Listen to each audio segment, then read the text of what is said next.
C'è chi legge nella bocciatura del percorso sul fine vita, andata in scena in Consiglio regionale, uno scontro fra visioni dell'esistenza. Chi una battaglia etica e personale traslata nell'aula di un'istituzione.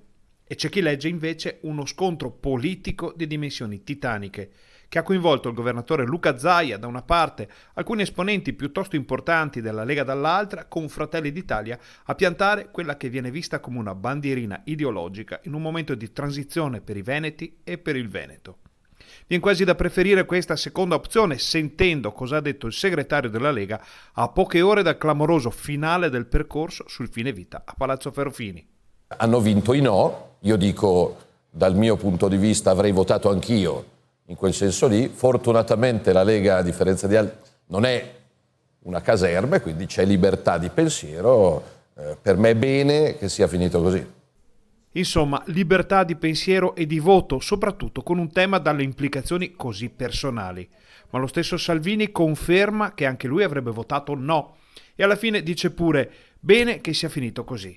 E qualcuno traduce questa considerazione allargandola ben oltre i confini del voto sulla legge sul fine vita, fino a sbordare in un dualismo, quello fra Zaia e Salvini, mai diventato conclamato ma neppure azzerato.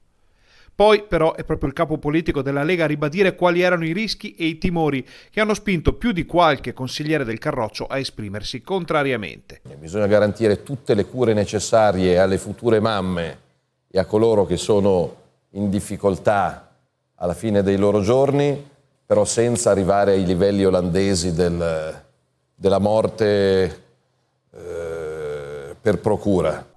A conti fatti, quelli in aula e quelli fuori dall'aula, resta l'impressione di aver visto e vissuto un momento storico sia sul versante delle scelte personali e di una società che sta cambiando faticosamente pelle, sia sul versante ben più scivoloso dell'evoluzione politica del Veneto.